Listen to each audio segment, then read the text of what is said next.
বাংলাদেশ একটি কৃষি প্রধান দেশ। আগে আমরা লক্ষ্য করতাম কৃষকেরা বেশিরভাগ ধান চাষে আকৃষ্ট থাকতো। তারা কিন্তু অন্য যে ধান এবং পাট, গম এগুলোই বেশি চাষ করত। কিন্তু বর্তমানে সময় অনেক আপডেট হওয়ার কারণে মানুষ কিন্তু কৃষির উপরে যেমন ঝুঁকছে, তেমনি ভিন্ন টাইপের যে কৃষি ফসলই রয়েছে সেগুলির প্রতি কিন্তু মানুষ আকৃষ্ট হচ্ছে, বিভিন্ন প্রশিক্ষণ নিচ্ছে এবং বিভিন্নভাবে তারা কিন্তু কৃষির উপরে আকৃষ্ট হচ্ছে। এই যে যেমন একটি ভুট্টা চাষ, সেটা কিন্তু খুবই লাভজনক একটি চাষ। ভুট্টা চাষ আগে কিন্তু আমাদের এই গাজীপুর, ময়মনসিংহ এদিকের মানুষ কিন্তু ভুট্টা চাষ করতো না, কিন্তু এখন কিন্তু অনেকটা আপডেট হয়ে গিয়েছে। তারা কিন্তু কৃষির উপরে বিভিন্ন ট্রেনিং নিয়ে কিন্তু তারা বিভিন্নভাবে লাভবান হচ্ছে। যারা বেকার যুবক রয়েছে তারা চাকরির পিছনে না ঘুরে যদি তারা এই কৃষির প্রতি আকৃষ্ট হয়, তাহলে কিন্তু দূর হবে বেকারত্ব এবং বাংলাদেশেও কিন্তু যে কৃষির উপরে যে একটি আয় আছে সেটা কিন্তু আমরা অনেকটা সাবলীল হব। আর যত বেশি এই কৃষির উপরে মানুষ আকৃষ্ট হবে, তত বেশি কিন্তু আমাদের দেশ উন্নয়ন হবে।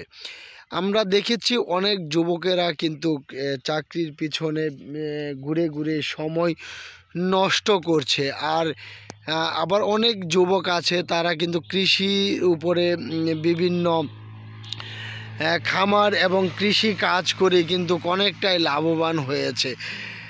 তো আমি সকলের প্রতি একটি করব যে আপনারা যদি কৃষির উপরে ট্রেনিং নিয়ে এই কৃষি কাজের উপরে আকৃষ্ট হন, তাহলে কিন্তু আপনার আমাদের বাংলাদেশে থেকে দূর হবে বেকারত্ব এবং আমরাও কিন্তু বৈদেশিক এই কৃষির মাধ্যমেও কিন্তু এই কৃষি পণ্য কিন্তু আমরা রপ্তানি করে আয় করতে পারবো বৈদেশিক যে মুদ্রা সেটা। তো আসলে এই ভুট্টা চাষ কিন্তু খুবই একটি লাভজনক চাষ। সেটা কিন্তু আমরা দেখেছি, আগে আমরা বিশেষ করে দেখেছি যে এগুলো কিন্তু উত্তরবঙ্গে বেশি চাষ হতো, কিন্তু বর্তমানে কিন্তু আমাদের দেশেও, আমাদের গাজীপুরে এবং ময়মনসিংহ কিন্তু প্রচুর পরিমাণ ভুট্টা চাষ হচ্ছে। আর এই ভুট্টা চাষ কিন্তু দেখা গিয়েছে জানুয়ারি থেকেই কিন্তু চাষের প্রস্তুতি নিতে হয়। তখন কিন্তু জানুয়ারি ফেব্রুয়ারির দিকেই কিন্তু আপনাকে এই ভুট্টা চাষ করার প্রস্তুতি নিতে হবে এবং এটা তেমন একটা পরিচর্যার প্রয়োজন হয় না। আর খুব লাভজনক একটি কৃষি ফসল ভুট্টা। তো যদি দেশের সকল যুবকেরা এভাবে কৃষির প্রতি আকৃষ্ট হয়, তাহলে কিন্তু আমাদের দেশে বেকারত্ব একদম থাকবে না। এবং যে জায়গা, যার যতটুকু জায়গা আছে, বিভিন্ন খামার এবং কৃষির উপরে যদি আপনি কৃষি অধিদপ্তর থেকে, যুব উন্নয়ন থেকে ট্রেনিং নিয়ে আপনি যদি এই কৃষি ফসল ফলান, তাহলে কিন্তু এই আর বেকারত্ব যেমনভাবে থাকবে না, তেমনই কিন্তু আমাদের দেশে যে কৃষির যে ঘাটতি রয়েছে সেটা কিন্তু সম্পূর্ণ ফিল আপ হয়ে যাবে।